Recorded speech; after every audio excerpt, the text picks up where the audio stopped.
Digital focus. Bihar assembly fight దేశ రాజకీయాలను మార్చబోయే ఎన్నికలివి. దీంతో దేశమంతా ఆ రాష్ట్రం వైపే చూస్తోంది.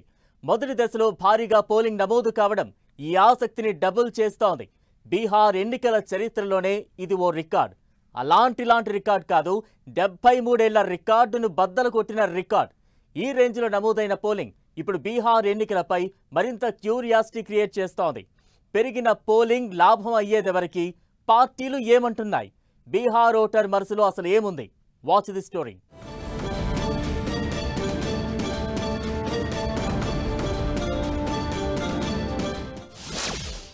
మూడేళ్ల రికార్డులు బద్దలు కొట్టిన బీహార్ పోలింగ్. మొదటి దశలో 64.66% పోలింగ్ నమోదు. జాతరను తలపించిన బీహార్ పోలింగ్ కేంద్రాలు. ఈ రేంజ్కు పోలింగ్ శాతానికి అసలు కారణమేంటి? పెరిగిన పోలింగ్తో ఎవరికి లాభం, ఎవరికి నష్టం?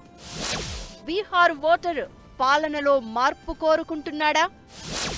భారీ పోలింగ్ పై పార్టీల మాటేంటి, ఆశలేంటి?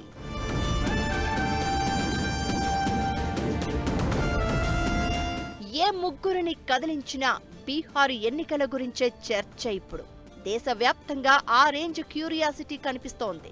షెడ్యూల్ రిలీజ్ అయినప్పటి నుంచి ఇప్పటి వరకు ప్రతి ఘట్టాన్ని, ప్రతి పరిణామాన్ని దేశమంతా ఆసక్తిగా గమనిస్తోంది. ఒక్క రాష్ట్రం 243 అసెంబ్లీ స్థానాలకు జరుగుతున్న ఎన్నిక మాత్రమే కాదు, దేశ రాజకీయాలను ప్రభావితం చేయబోయే ఎలక్షన్స్ ఇవి.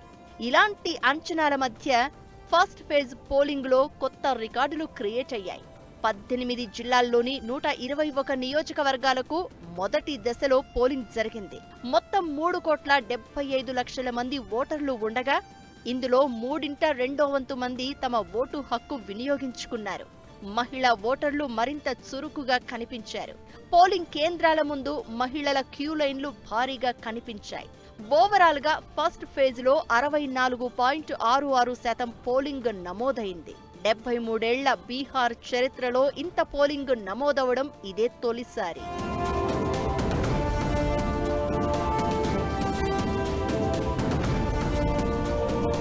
పట్నా, దర్భంగా, మాదేపుర, సహర్సా, ముజఫర్పుర, గోపాల్గంజ్, సివాన్, సరన్, వైశాలి, సమస్తీపూర్, బిగుసరై, లఖిసరై, ముంగేర్, షేఖ్పురా, నలంద, బక్సర్, భోజ్పూర్ జిల్లాల్లో మొదటి దశలో పోలింగ్ జరిగింది. ముజఫర్పూర్, సమస్తీపూర్లో రికార్డు స్థాయి ఓటింగ్ నమోదైంది.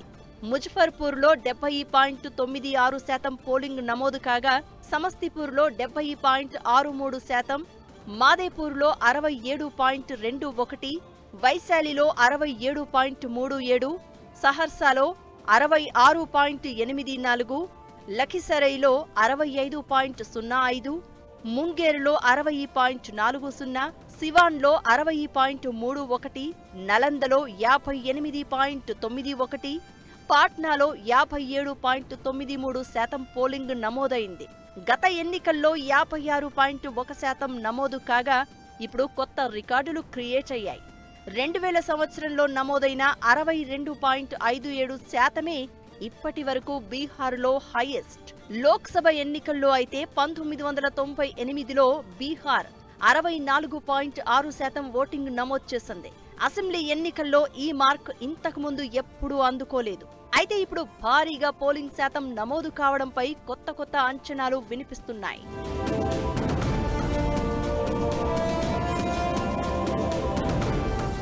మొదటి విడత పోలింగ్ లో ఎన్డీఏ నుంచి 57 మంది జేడీయూ, 48 మంది బీజేపీ, 14 మంది ఎల్జేపీ అభ్యర్థుల భవితవ్యాన్ని ఓటర్లు లాక్ చేశారు. మహాగఠబంధన్ నుంచి 73 మంది ఆర్జేడీ, 24 మంది కాంగ్రెస్, 14 మంది వామపక్ష అభ్యర్థుల భవితవ్యం తేలబోతోంది. ఏ రాష్ట్రంలో అయినా, ఎక్కడైనా, ఎప్పుడైనా పోలింగ్ శాతం పెరిగింది అంటే జనాల్లో ప్రభుత్వ వ్యతిరేకత ఉందనేది నిపుణులు చెప్పే మాట. అయితే ఇప్పుడు బీహార్లో పోలింగ్ పర్సెంటేజ్ పెరిగింది కదా అని అదే జరగబోతోంది అంటే తొందరపాటే అవుతుందనే అభిప్రాయాలు వినిపిస్తున్నాయి. మహిళా ఓటర్లు భారీగా పాల్గొనడం ఆసక్తి రేపుతోంది. దీంతో ఎవరికి లాభం, ఎవరికి నష్టం అని అంత ఈజీగా చెప్పే పరిస్థితి లేదనేది మరికొందరి వాదన. అయితే ఓటింగ్ శాతం పెరగడానికి ఈసీ చేపట్టిన సర్ కూడా కారణమనే వాదన వినిపిస్తోంది. ఎస్ఐఆర్ తర్వాత రాష్ట్రంలో 47 లక్షల ఓట్లు తొలగించారు. గతంలో 7.89 కోట్లుగా ఉన్న ఓటర్ల సంఖ్య 7.42 కోట్లకు చేరింది. ఆ 47 లక్షల ఓట్లు తగ్గడంతోనే ఓటింగ్ శాతం పెరిగి ఉండొచ్చనే అభిప్రాయాలు వినిపిస్తున్నాయి.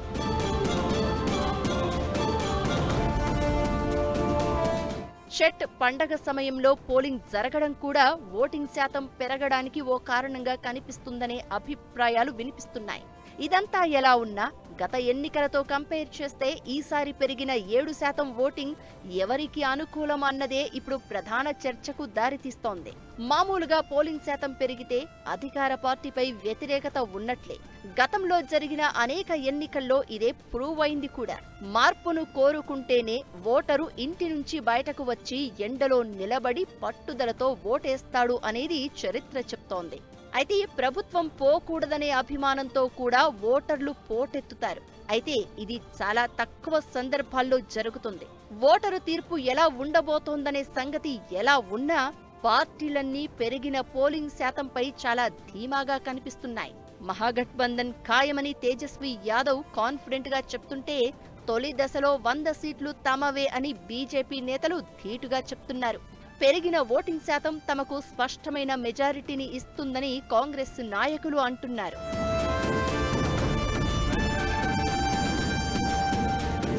ఇకటు రికార్డు స్థాయి పోలింగుపై ఎన్నికల వ్యూహకర్త జన్ సురాజ్ పార్టీ అధినేత ప్రశాంత్ కిషోర్ కీలక వ్యాఖ్యలు చేశారు. బీహార్ జనాలు మార్పు కోరుకుంటున్నారు అని, తాము కొన్ని నెలలుగా చెప్తున్న మాటే నిజమైందని అన్నారు. రాష్ట్రంలో 60% పైగా జనాలు మార్పు ఆశిస్తున్నారని, వారికి తమ పార్టీ బలమైన ప్రత్యామ్నాయంగా నిలిచిందని చెప్తున్నారు. బీహారులో మొత్తం 243 అసెంబ్లీ స్థానాలు ఉండగా తొలి విడతలో 121 స్థానాలకు పోలింగ్ జరిగింది. మిగిలిన 122 స్థానాలకు 11న పోలింగ్ జరగనుంది.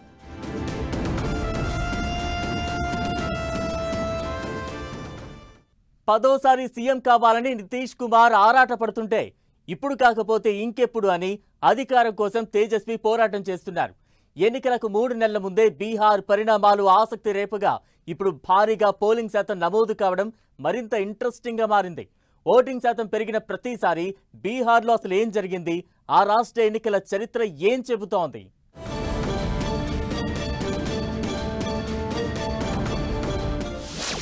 ఓటింగ్ పెరిగితే అధికార పార్టీకి కష్టమేనా?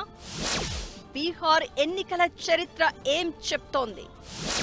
పోలింగ్ శాతం పెరిగిన ప్రతిసారి ఏం జరిగింది? మహిళల ఓటింగ్ పెరగడం ఎన్డీఏకు కలిసొస్తుందా? సెకండ్ ఫేజ్ పై మొదటి దశ పోలింగ్ ఎఫెక్ట్ ఎంత?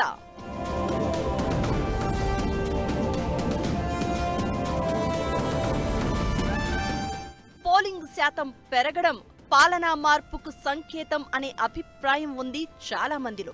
నిజానికి చాలా రాష్ట్రాల్లో ఇదే జరిగింది కూడా. బీహార్లోనూ గతంలో ఇలాంటి సీనే కనిపించింది. 2010లో బీజేపీతో కలిసి జేడీయూ గెలిచింది.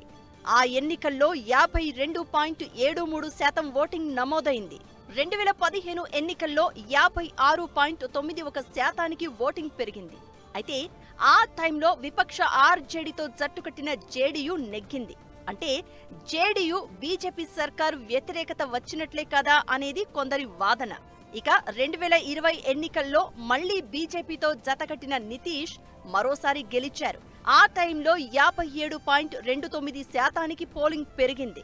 2020లో తొలి దశ పోలింగ్లో ఓటింగ్ 56.2% మాత్రమే.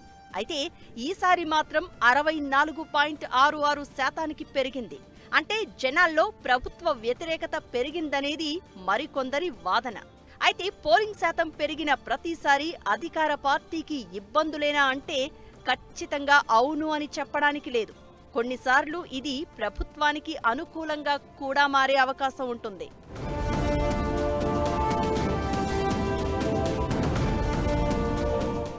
ఓటింగ్ శాతం 5% పెరిగిన ప్రతిసారి అది ప్రభుత్వ మార్పునకే దారి తీసిందని బీహార్ ఎన్నికల చరిత్ర చెప్తోంది. 1962 బీహార్ ఎన్నికల్లో 44.5% పోలింగ్ నమోదు కాగా 1967లో అది 51.5%కి పెరిగింది. 7% పెరుగుదల అప్పుడు అధికారంలో ఉన్న కాంగ్రెస్ ను ఓడించింది. కాంగ్రెసేతర పార్టీల కూటమి అధికారంలోకి వచ్చింది. ఆ తర్వాత 1977లో ఓటింగ్ శాతం 50.5% నమోదు కాగా 1980 ఎన్నికల్లో 57.3%కి పెరిగింది. అప్పుడు కూడా అధికారం మారింది. జనతా పార్టీ సర్కారు పతనమై కాంగ్రెస్ తిరిగి అధికారంలోకి వచ్చింది. ఇక 1985 ఎన్నికల్లో 56.3% ఓటింగ్ నమోదు కాగా 1990ల ఎన్నికల్లో 62%కి పెరిగింది. అప్పుడు కూడా ప్రభుత్వం మారింది. అప్పుడు కాంగ్రెస్ ను ఓడించి లాలూ ప్రసాద్ యాదవ్ అధికారంలోకి వచ్చారు. అయితే బీహార్లో ప్రతిసారి ఇలానే జరిగిందా అంటే ఓటింగ్ శాతం తగ్గినా అధికారం మారిన సంఘటనలు ఉన్నాయి. 2005లో అలానే జరిగింది. అయితే మరిప్పుడు మళ్లీ పోలింగ్ శాతం పెరగడంతో హిస్టరీ రిపీట్ అవుతుందా, సరికొత్త చరిత్ర క్రియేట్ అవుతుందా అనేది ఆసక్తి రేపుతోంది. ఫస్ట్ విడతలో ఇంత భారీ పోలింగ్ అవ్వదని రెండు కూటమిలు భయపడుతున్నారు. రెండో ఫేజ్లో విశేషంగా ఇంకా పనిచేసి ఏదో రకంగా మన స్థానాలు కాపాడుకోవాలని ప్రయత్నం చేస్తారు. కానీ ప్రజలు ఎలాంటి తీర్పిస్తారు, ఇంకా పెరుగుతుందా ఓటింగ్ శాతం రెండో ఫేజ్లో అంటే అవకాశం ఉన్నది. దీంతోపాటు ఇప్పుడు చాలామంది అనుకునేది కొత్త వాళ్ళకి కూడా ఒక ఛాన్స్ ఇద్దాం, వాళ్ళకి సీట్లు వచ్చినా రాకపోయినా ఓట్లు వేసాము, ఒక సిగ్నల్ కూడా వెళ్తాయి పాత కూటమిలకి. పాత రాజకీయం పనిచేయదు, ఉన్న వాళ్ళకి టికెట్లు ఇవ్వటం, ఇష్టం వచ్చినట్టుగా పార్టీలు మారటం, తర్వాత ఇవన్నీ చేసాక డెవలప్మెంట్ లేదు, ఏమీ లేదు బీహార్లో అని వచ్చారు. కాబట్టి రెండో ఫేజ్లో కూడా విశేషంగా ఓటింగ్ పెరుగుతుంది. పోలింగ్ శాతంలో పెరుగుదలతో ఫలితాలను లింక్ చేసే పరిస్థితి ఉండదు అని, పురుష మహిళ ఓటింగ్ శాతం విషయంలో మార్పులను లెక్కలోకి తీసుకోవాల్సిన అవసరం ఉంటుందనేది ఎక్స్పర్ట్స్ ఒపీనియన్. పురుషుల కంటే మహిళా ఓటింగ్ ఎక్కువ ఉంటే అది ఎన్డీఏకు ప్లస్ అయ్యే అవకాశం ఉంటుంది. బీహార్ గత ఫలితాలు ఇవే చెప్తున్నాయి. 2020 ఎన్నికల్లో 43 స్థానాల్లో పురుషుల కంటే మహిళలు ఎక్కువ ఓటు హక్కు వినియోగించుకున్నారు. ఆ 43 స్థానాల్లో 37 నియోజకవర్గాల్లో ఎన్డీఏ విజయం సాధించింది. 2015లోనూ సేమ్ సీన్. 71 నియోజకవర్గాల్లో పురుషులతో కంపేర్ చేస్తే మహిళా ఓటింగ్ ఎక్కువ నమోదు అవ్వగా 61 స్థానాల్లో ఎన్డీఏ గెలిచింది. 2010లోనూ అదే జరిగింది. 115 సీట్లలో మహిళలు అత్యధికంగా ఓటు హక్కు వినియోగించుకోగా అటు ఇటుగా 79 స్థానాలను ఎన్డీఏ కూటమి గెలుచుకుంది. అయితే ఈసారి పోలింగులో మహిళా ఓటర్లు ఉత్సాహంగా పాల్గొన్నారు. దీంతో సేమ్ సీన్ రిపీట్ అవుతుందా అనేది ఆసక్తి రేపుతోంది.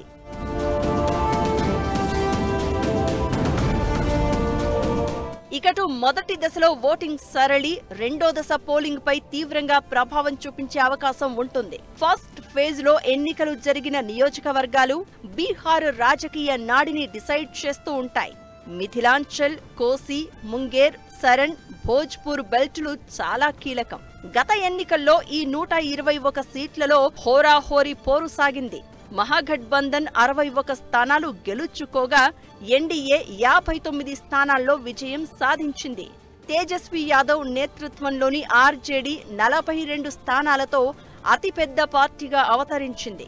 బీజేపీ 32, జేడీయూ 23, కాంగ్రెస్ 8 స్థానాలు గెలిచాయి. వామపక్షాలు 11 స్థానాలు గెలుచుకోగా వీఐపీ, ఎల్జేపీతో పాటు చిన్న పార్టీలు మిగిలిన స్థానాలను పంచుకున్నాయి. అయితే ఈసారి పొత్తులు మారడంతో సమీకరణాలు మారిపోయాయి. 2020లో ఒంటరిగా పోటీ చేసిన చిరాగ్ పాస్వాన్, భూపేంద్ర కుష్వాహా తిరిగి ఎన్డీఏలో చేరారు. ముఖేష్ సహానీ వీఐపీ ఇప్పుడు మహాగఠబంధన్లో ఉంది. దీంతో మొదటి దశ పోలింగ్ తర్వాత బీహార్ రాజకీయం మరింత ఆసక్తి రేపుతోంది.